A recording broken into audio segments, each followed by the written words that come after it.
What's up, everybody? We're back here. We're playing the Plague Burst Crawler. We're back in the Beats Lab, and we're talking about how we could improve Warhammer 40k shooters in general. So I didn't get yesterday's video uploaded because I was fragged. I had screwed around for like a real did a quick quest in Monster Hunter, and then I finished that quest in like maybe for 10, 15, 20 minutes. I think it actually took me 25 minutes. And then I was like, I'm going to go upload this video. And then I woke up at 3 o'clock in the morning because I fell asleep. I was damn tired. And yeah, we're here. I got the video recorded though, so we're good.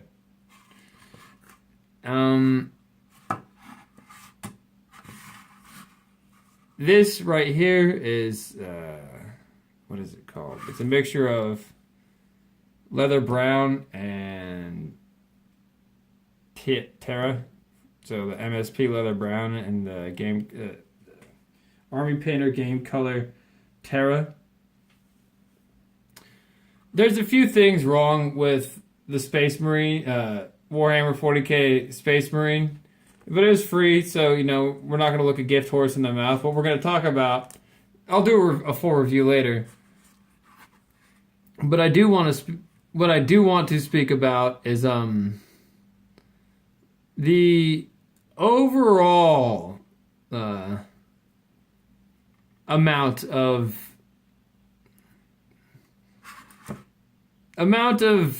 imperfection, amount of haphazardness, the way that these shooter games are developed. So, we'll start off with, I guess, the positives, because there's like some positives about each game. I like how in each game you get to play as a Space Marine. I like the idea that you're playing as a Space Marine that's very accessible to the audience. That's move one, good. Move two, let us play more than Space Marines. I understand why they don't, because it's not that accessible to the rest of the audience. I don't know if I need to worry about the bottom, but we'll just, we'll do that with a bigger brush later. We're not going to try and do the bottom with that thing. That would be horrific. But we do also have this guy hanging around. Primed him yesterday. The way that they can improve the shooters, on top of letting us play these separate factions, is approaching it with more confidence in the player base. Because the player base, we're raring to go on a game that gives us the reins. Really, we are. Warhammer in itself isn't a simple game. I just thought about this. Warhammer in itself's got a lot of rules and complexity to it. The learning curve is what we'll call it on Warhammer is actually kind of steep. However, as far as as games go, on top of the investment, the learning curve completely intimidates players away. So the people that play Warhammer probably are ready for a bit of a more in-depth game experience. They could take, say, Warhammer 40k Space Marine, and instead of making it like a Call of Duty kind of Space Marine game where it's very arcadey. I think they should get away from the arcade aspects and go more like old school Battlefield 3. Go check out Heroes and Generals. Which is, I think, a great idea. Less hackers for Heroes and Generals. But in Heroes and Generals, you have to earn things. You have to, earn stuff. And to earn stuff, you just have to go kill things. So, a way you could earn things in 40k is, say you're a warrior, you're a follower of chaos, and another recently prime model, and you need a certain amount of skulls to the skull throne to ascend from. Oh, I got some sprue to take off that guy. You need a certain amount of skulls to give to the skull throne to ascend to, say, a space marine, or from a space marine to a chosen or whatnot. That's a very kind of like easy way to do it because the rewards are permanent, and once you get the rewards, it stays with you. So much like in Heroes and Generals, you might think that it leads to people like having a saturation of things. Not in so many aspects, because believe it or not, it is quite a bit of resources to get a Jeep in that game or get a rocket launcher. So there's most people just run around with like machine guns, which is bolter. Start people off with an auto gun.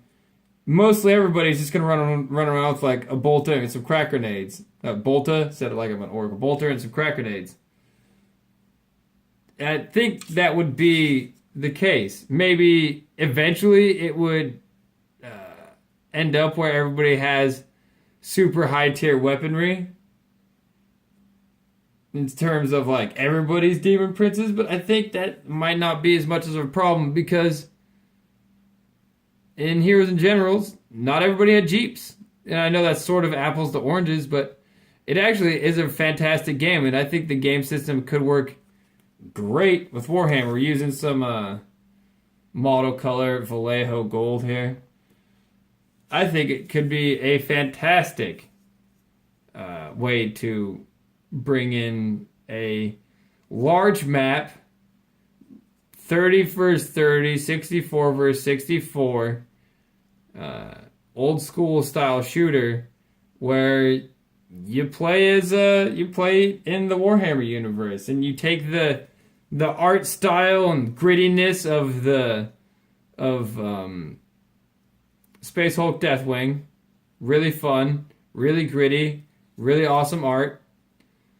You take, like I said, the Battlefield 3 play style, so there's Bane blades and whatnot, where like you're standing next to the Bane blade and it rocks back, and there's Lehman Russ is way more common than Bane blades, and there's battle wagons and all that stuff. This would be a fantastic game. It would allow people to explore the depth of Warhammer, the breadth of the environment, and it would allow them to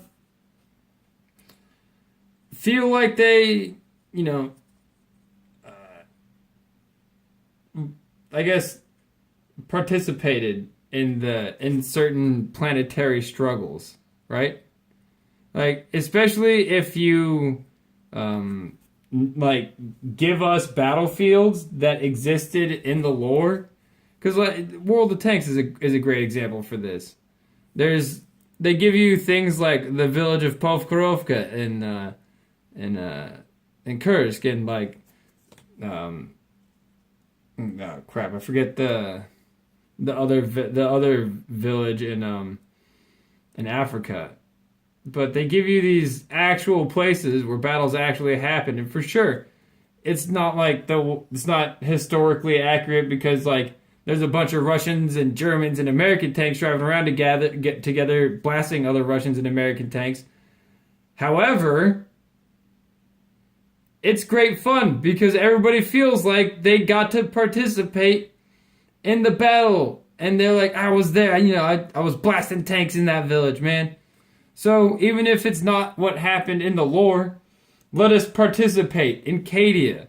Let us fight on Baal. Let us go to these sick places and participate in these epic struggles. And I think that game would be horrendously popular. It's just some ideas off the top of my head for a quick paint and chat on how to fix overall 40k games. I think I've done something like this before, but that was only at like specifically how to fix Space Hulk Deathwing. But like I kind of talked about this also in I guess a more ancillary fashion too. But there's a way that we could make all of a series of fantastic Warhammer games, and it's It's not what they've been doing lately. And I'm not trying to say fuck G-dubs, but their game's approach seems their shooter approach seems haphazard. They seem to have people that play a lot of like mobile shooters or like not their shooter they don't make shooters for the hardcore shooter fan. I think that's who they should make it for. Anyways, deuces.